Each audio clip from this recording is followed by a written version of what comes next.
Hey guys, so good to be back. Welcome friends. This is Callie Chaplow, Director of Government Affairs with HEAV, and I am so excited to report that SB 1031 is dead. That's right guys, all of our work, all of our standing together, all of our letters, all of our calls, all of our visits to the Capitol, they worked. Thank you guys so much. We have so much to be thankful for. What a team effort and what a victory. And let's keep this going. Just, let's carry this into future elections and future legislative sessions and keep our freedom. So thank you, thank you, thank you. And let me give you guys the scoop. So first I'll give you kind of like a broad overview and then I'll get into some of the, the nuances of how things worked and why. And then I'd like to also give you guys the update or notify you that Scott Woodruff from HSLDA and I will also be doing a live stream together, a joint HEAV HSLDA live stream on updates on what's going on in Virginia, both with SB 1031, kind of like the postmortem and then other stuff. And then also fill you guys in on some exciting news with our convention, which happens in June, but registration's open. So I'll get to all that, but kind of that's the overview. So SB 1031 is dead. Can we celebrate? Thank you guys for all wearing your red and your stickers. So this evening, again, there was confusion. I ended up packing up, and heading to Richmond today. And I actually brought a suitcase and everything because I didn't know if I was going to be staying here, how long. I am going to plan on driving back tonight so that I can be back with Scott Woodruff tomorrow. But anyway, I wanted to give you guys an update before I left town. So this morning, we found out that SB 1031 had been put on the docket for the Senate Finance and Appropriations Committee. We had been watching for it constantly. We had several people on our team constantly watching for it, and then suddenly it popped up on the docket. And the docket for today already existed. So it was kind of peculiar the way it happened. We were kind of looking for it on future dockets, but then it got added to today's. So I made the decision that needed to get down here. We got an alert out. Our team is so on top of things. So we even had an awesome group of faithful people here today. So it was really great. Those of you who were there, thank you so much. Anyway, so we got here, and Appropriations has a subcommittee called Resources. They were meeting in the same room as Appropriations and Finance, and they meet, and then it goes straight into the full Appropriation or Finance and Appropriations Committee. So the initial vote on the bill was 3-1 to report. So what that vote to report means is to send it to the full Senate. Then about probably 30, 40, 50 minutes later, and I felt so bad because it was right after the folks who were here had left, the full committee pulled up the bill and shared that the subcommittee had recommended reporting to the full Senate. And then there was a motion by Senator Locke, who is generally not a friend of homeschoolers, shall we say diplomatically, moved to be PBI the bill, pass by indefinitely. That's a fancy way of saying to kill it. So the motion on the floor or on, in the committee was to pass by indefinitely, and then a vote was taken, and lo and behold, the vote was 13-2 to PBI. Only 2 senators voted not to PBI, meaning they wanted to keep the bill alive. So I have posted a couple places, actually several people have posted at this point what the vote is, and I encourage all of you to write a thank you note. Just a quick thank you. I appreciate you voting to PBI. SB 1031 can be that quick. So we'll have that vote up there. So what does this mean? It means that it's dead. But there were some interesting steps getting up to this point. So after the first part of the appropriations, the resources subcommittee had, after they had heard SB 1031, Senator Pekarsky walked out of the committee room. And so I followed her, and I was able to grab her and say, "May I talk to you for a minute?" So I introduced myself, as the Director of Government Affairs from HEAV, and she was, she was very cordial.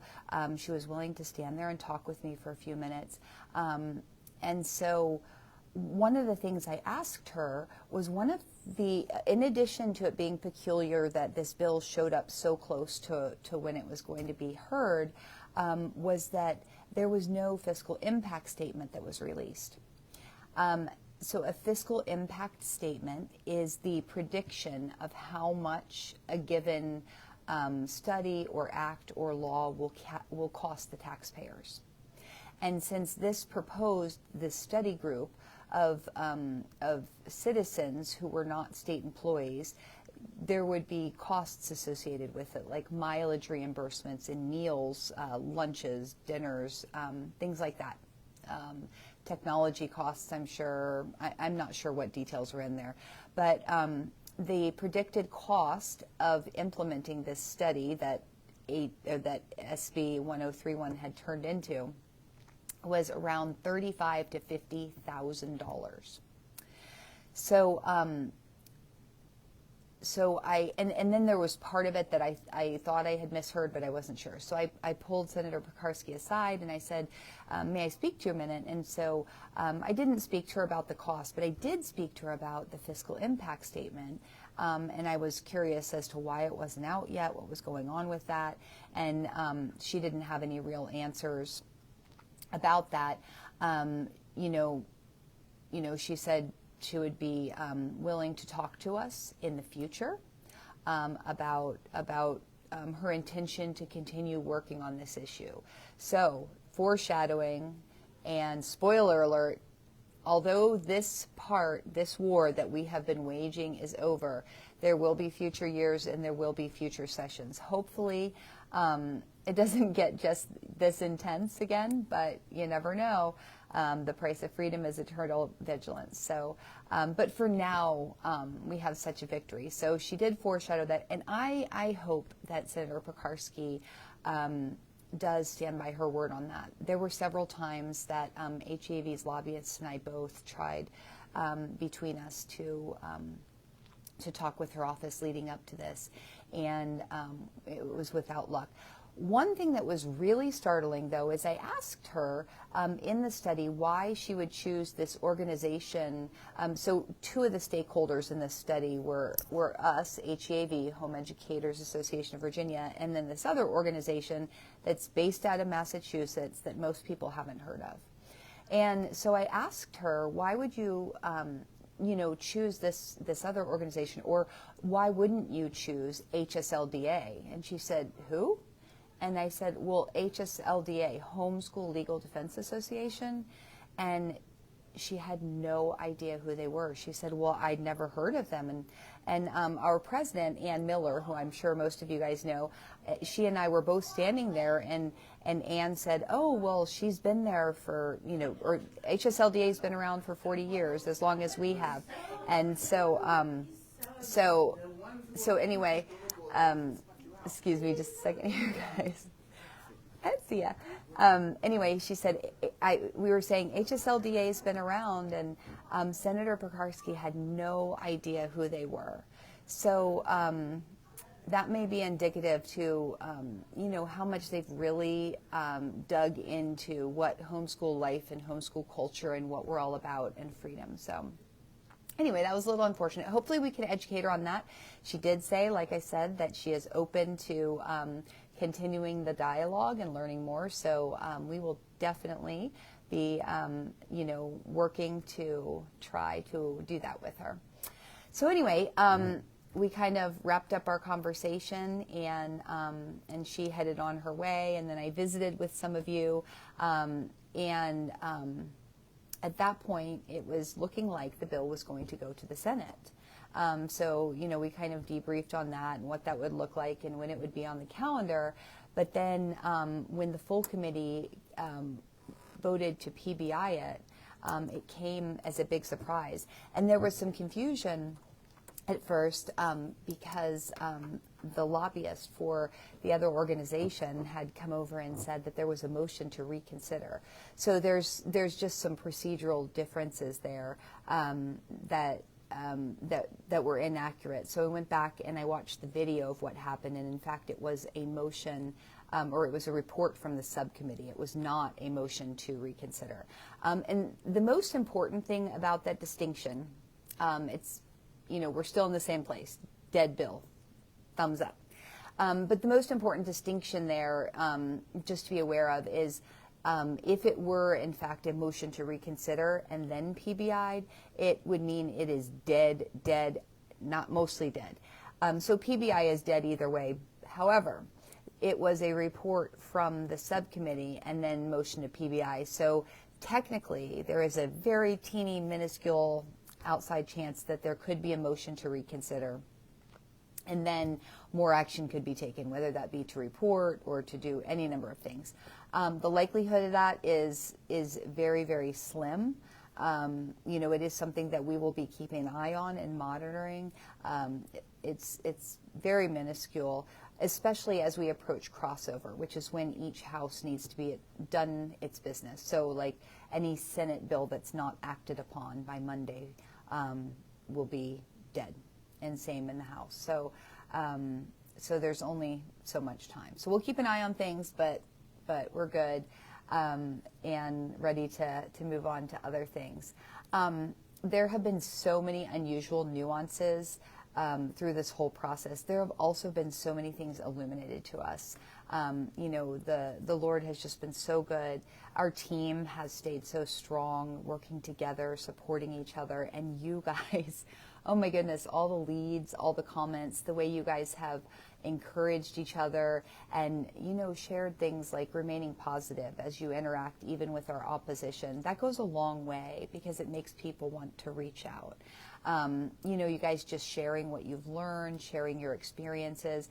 If you guys, we still would love to collect any like little paragraph vignettes of kind of your homeschool experience, as either religiously exempt or otherwise, or maybe you're a second or third generation homeschooler, because, as we kind of got a taste of, and I'll share a little more about that coming up, that we may not have seen the end of this.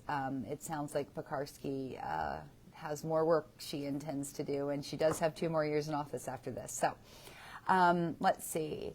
The next, so I think that's it on that bill. Let me make sure I didn't miss anything. Yeah, I think that's it on that for now. Okay, so next thing I wanted to share with you is that tomorrow at 12 o'clock, Scott Woodruff, who is a senior counsel and the attorney who represents Virginia, among other states, with HSLDA, I get the honor of sitting down virtually with Scott. We're both going to live stream, but we're going to live stream together a joint HSLDA HEAV live stream, which will be really cool because we end up doing a lot of work together. The work that both of our organizations do complements one another, and we work to coordinate a lot of things down here so that we make sure that we are in the loop together. So anyway, that is tomorrow at 12 noon. So come back and see us tomorrow at 12 noon. And we're just going to kind of have a chat. We're going to chat about what's going on down here in Richmond. We'll do a little bit more post-mortem and probably a little pontification and maybe even some conjecture about all the different things that went down with SB1031. But then also finally, we're going to have the chance to talk a little bit about other legislation that we have initiated. So all through the summer and fall, as as our whole government affairs team has dealt with issues and problems, our school board monitoring team that our director of government relations, Patricia Bear, oversees, all of our different phone counselors, as we come across problems where we see a pattern and there could be a solution through legislation, we approach legislators and have legislation introduced. So we've kind of not focused on that so much because it wasn't looking promising that much of it would do anything, but some of it has. And so I can't wait to fill you guys in on all the other stuff that's been going on behind the scenes while this SB1031 battle war has been raging. And then the other thing I really need to share with you guys is everybody's been so focused on this. If you have not remembered to go register for HEAV's convention, I would really encourage you to do that. You can just go to our website. It's right there on the front page. Can't miss it. It's in the first weekend in June. And, you know, I'm sure many, if not most of you have been. I think I went to my first HEV convention maybe 2002. It was a long time ago. Anyway, it's a really, it's incredible. And, you know, we have been fight, work. And, you know, we really need some time to rejuvenate and to relax. And convention is just an awesome time for that. And also, new this year, we're going to be doing kind of like a crash course in the legislative process and civic engagement. It's just been so exciting to see so many of you become engaged and curious and want to know, you know, how this process works. And so I'm going to do kind of a crash course on the legislative process here and how to be engaged in civic ways. And so I've had the pleasure of meeting many of you in person. I'm so glad when you come up and say hi when I get to see you down here. And I'll still be at the Capitol the rest of the session, so you can come on back even though this war is over. So anyway, looking forward to that. And then the other thing we will be talking about, you know, during that crash course civic engagement thing is that the organization that has really tried to attack and undermine homeschooling. Because not so much the organization itself, but what do we expect in future years? So not only has Senator Pekarsky indicated that in future years she intends to work more, you know, we've heard from the organization itself directly. So what do we do about it in the interim? When session is over, when the legislative session is over, what do we do then? Well, I can tell you one thing right now. Please just plan between the end of the legislative session and the beginning of the next one. Make an appointment in the district office of your delegate and make an appointment in the district office with your senator. It can be 5 minutes. It can be that you want to volunteer with them. But get to know them, be visible, because the way to counteract the arguments of you know, the organizations and the politicians and the people who want to attack your freedoms and homeschool rights is to be visible and show them that we are thriving. We don't need the government to parent us. You guys are the parents, and you're doing a great job. So, you know, just make sure to make an appointment. I think that is about it for tonight. As I said, Scott Woodruff and I will be on again tomorrow, and I am just going to, I don't know, I think I'm going to have a hard time falling asleep tonight because I feel so giddy. I mean, I have a 3-hour drive home, so maybe I'll be tired by the time I get home, but right now I'm just so tired, and I'm so proud to be part of this community. I am just so thankful to be part of this community. So thank you guys. Thank you for your support.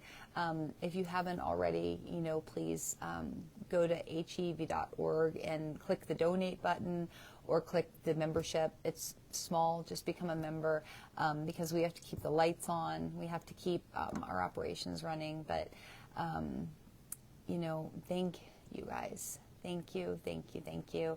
And I look forward to seeing you either here or on Facebook or live stream tomorrow.